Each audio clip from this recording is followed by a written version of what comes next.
All right, good morning, everybody. Kathy says I'm the Energizer Bunny, so I guess I gotta do that to get everyone going. They had their coffee. Plus, I'm just the warm-up for Clarke Mercer, who is easily the most energetic, passionate person in the room. So I'm sure he'll bring that as well. So, but seriously, good morning, everyone. Great to be back at GW. I was just telling the president I can't wait to go to a hoops game again. It was a great experience, and Foggy Bottom was my home station for the last 3 years, so I know this area very well, so it's great to be back. So first off, just Jack, Kathy, thank you for having me and the Metro team, and just appreciate your never-ending partnership, support, not just for us, but the region. At a critical time in the region, and the business community's leadership is so important, so thank you. I make a little joke about Clarke, but Clarke in one way is my partner in crime. I just really appreciate Clarke, Cog, Brian Hill for all his work on the D&B Moves effort. There's tons of stakeholders in the room that I recognize, and I just say thank you for all your support and collaboration, Metro.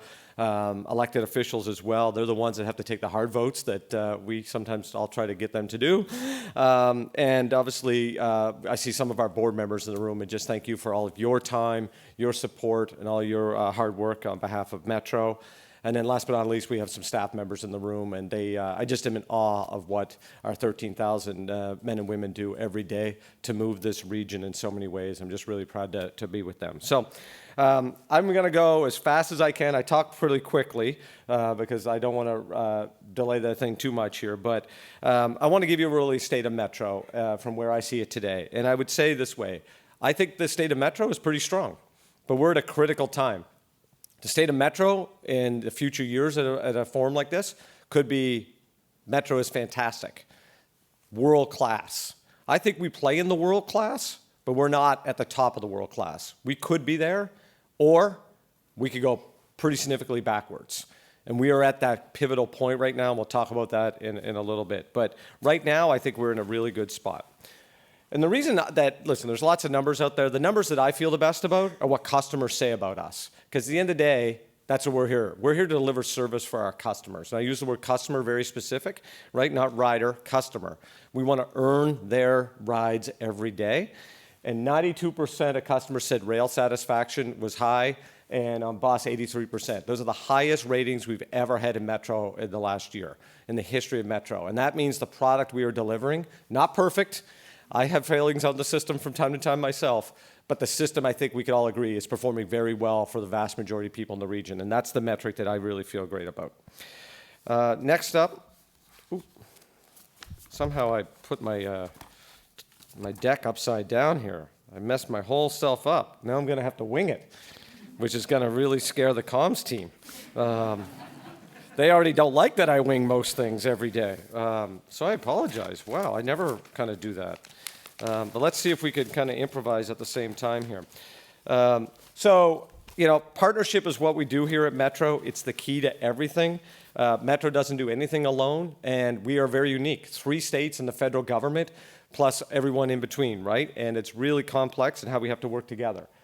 This is a slide that really shows you, I think, in the last year where partnership really happens. So real estate is a big focus for us, not because we're a real estate developer, because we are one that help our partners develop and move our communities forward, grow our tax base, and help with affordable housing. So our tag is very simple. Wherever Metro goes, the community grows. And you can see from events recently at West Falls Church, we got stuff in Maryland, we got stuff in D.C., we got our partners at the FTA. We've secured over $150 million of federal grant money here in the last couple of years. Big dollars that the federal government is helping support drive this region. Hitachi has a new factory in Maryland building our new 8,000 series trains. Partnership takes many forms, but I think this is really critical that Metro continues to lean in to say, hey, partners, how can we be here to help you? Next up is safety security. Right? And so last week's tragic event should all remind us of the seriousness of what we deal with every single day. 30 feet difference last week's event, that's down a Metro station. So tragically, what happened to those National Guardsmen could have just as easily happened on a Metro system, right? It's why we work on safety, security every day with our partners. So these are just a couple quick slides. I'm not going to go through them all to show you that this is our core value. This is the thing that keeps me up every single night, our core team.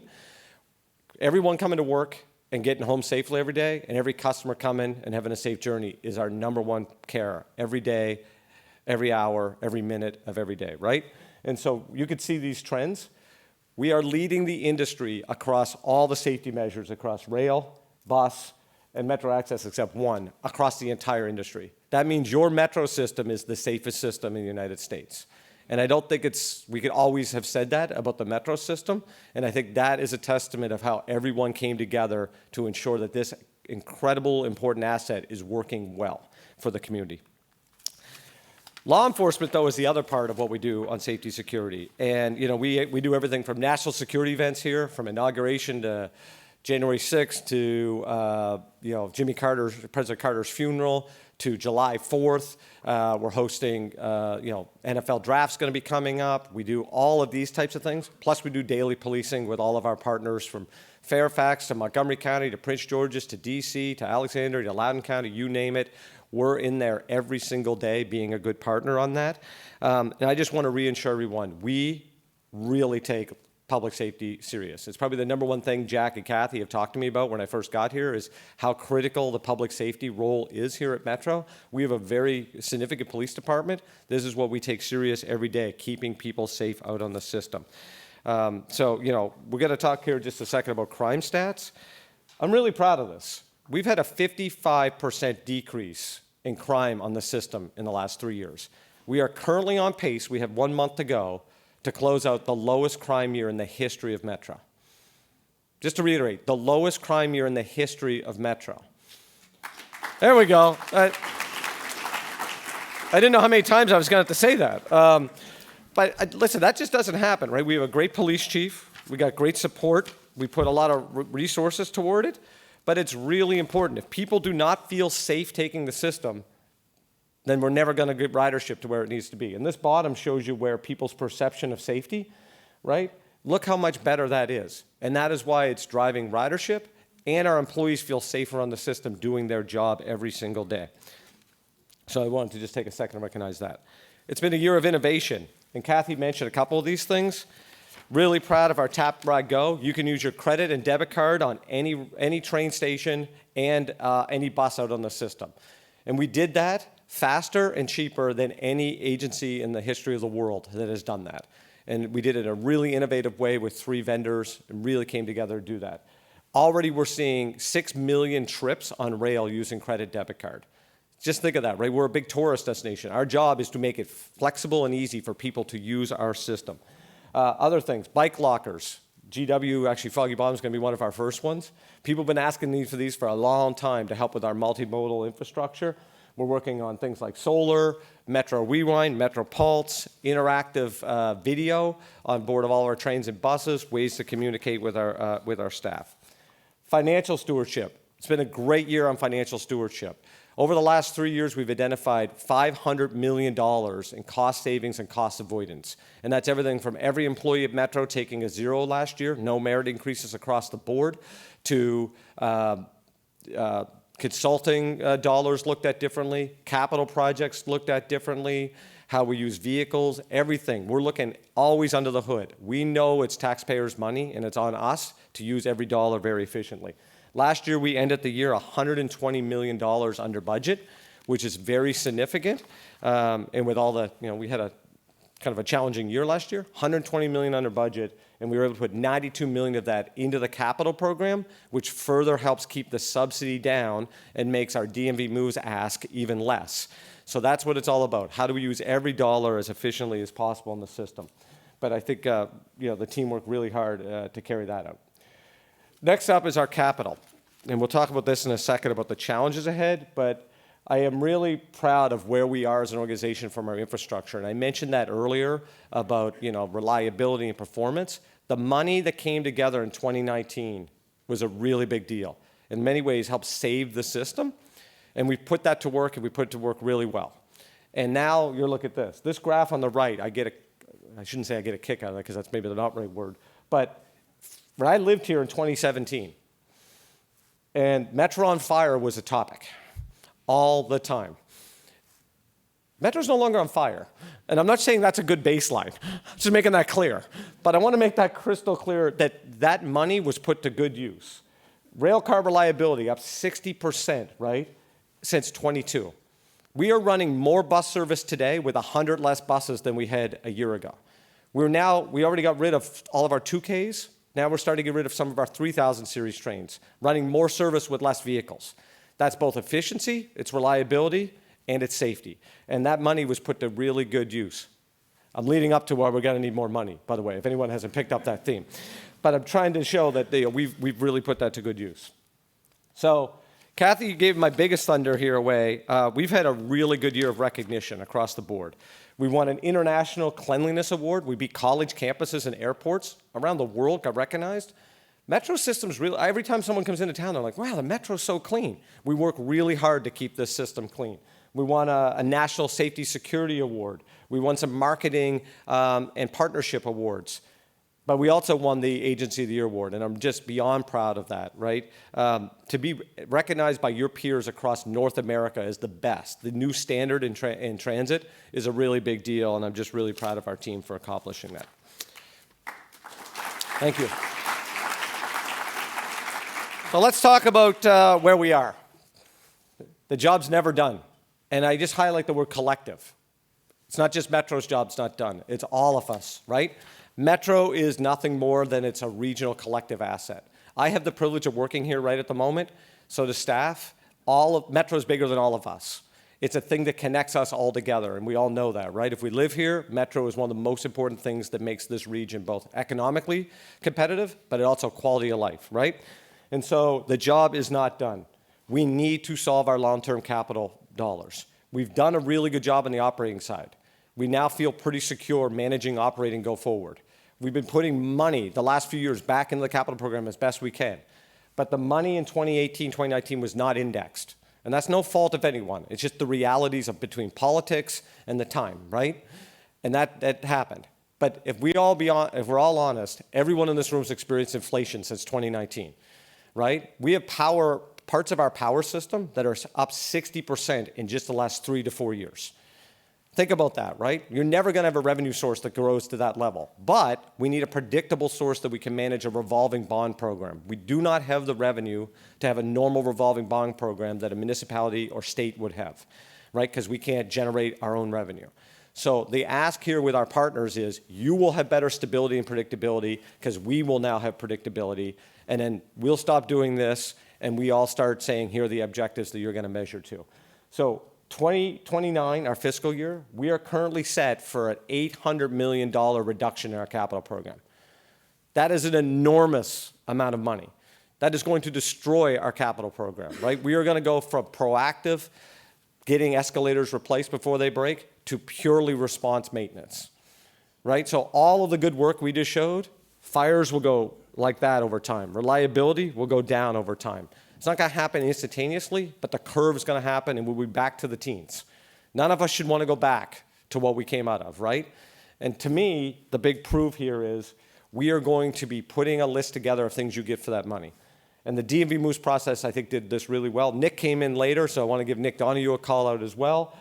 Nick facilitated the whole process and got this region to agree we need to modernize our rail system, right? So if you've been to Dulles Airport, you've seen an automated rail system with platform screen doors. No one has ever trespassed or fell or had an accident and got in front of that train and got hurt. This month alone, we've had 4 people hit by trains, 2 people died, and arrested, I think, 6 or 7 people for trespassing. Every single day, we have that type of issue. Reliability, we're never going to get to the world standard of 98, 99% unless we do real good modernization. We have a signaling system from the 70s. Right? I'm talking 8-track cassette player kind of infrastructure in a cloud-based world. This is what we're going to get. We're going to get rail modernization and bus priority. And if we do this right, we're going to replace our signaling system. We're going to have our new 8000 series fleet be amazing.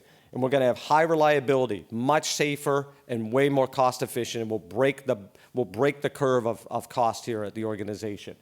On the bus side, we are going to get more bus priority. As a team, working with our municipal partners and our jurisdictional partners, trying to drive more people on bus. I believe we should be carrying 500,000 people a day on bus. Today, we might do 420, 425. That is an obtainable goal that we can get to. The bus is such a connecting lifeline to so many people in our region. If you pick up a coffee in the morning, if you do a late night dinner, all those types of activities rely on people to take the bus to work. They are the backbone of our economy in this region. They deserve to have good, high-quality transportation as well, right? That's what we're going to deliver. We have that funding. If not, we're going to show this. All of a sudden, our backlog goes up massively, and the problem that we had in 2019 looks small, much smaller than what it is. Or we solve this thing, we have a manageable backlog, and we have the best system in North America for a long, long time, and we're world-class. So it's the call to action. I guess that's how I would wrap it up, right? Which is, we are going to do everything we can here at Metro to run the ship the right way. We are going to make mistakes. Listen, I've been married for almost 20 years. Trust me, every single day I'm told I make mistakes. But I promise you this, we are given the best we got as a team to derive the best system for you all and use your tax dollars really appropriately. But we need this to be a partnership. We need others to speak and say the value of Metro. It's obvious that the Wmata GM, the board members and staff are going to go tell people the value of Metro. I mean, I think that's the base, right? Other voices need to be at this table to explain how they think that there's value of Metro and what this asset helps them, whether it's our business leaders, economy, environment, equity, you name it, Metro plays in that space. So our ask is simple. $460 million re-baselines the capital account, and for the first time ever in the history of Metro, it's pegged to a predictable growth rate. Is 3% the right number? No one knows, right? If someone had said 3% in 2019, it was like great. And then pandemic inflation happened and it didn't make sense. But we need a number that we could build into a revolving bond program and manage the thing over 15, 20, 30, 50 years. That number will do that. The models show we are going to be sustainable and do that. We're going to get that bond program. We're going to run great maintenance program to keep the assets great. We're going to modernize our rail system, and we're going to have great bus priority and move a lot more people. So others have acted. New York City has acted. And whether you like congestion pricing or not, there's people in this room that probably love it, and there's probably people that hate it. It's irrelevant. That's the solution they did. New York City's never been better set for funding on transit, and it's probably the history. Chicagoland, Illinois government passed a huge package 3 weeks ago, to solve their $1.5 billion into the Chicagoland transit network to make sure CTA and Metro could run great service for the future and modernize. Charlotte, last election cycle, a couple weeks ago, passed a massive referendum to expand transit, rail, and bus. Toronto has a $70 billion rail expansion program in Toronto. Seattle has a $54 billion program expanding in Seattle. Seattle competes with us for jobs and quality of life, right? LA has something like a $70 billion program.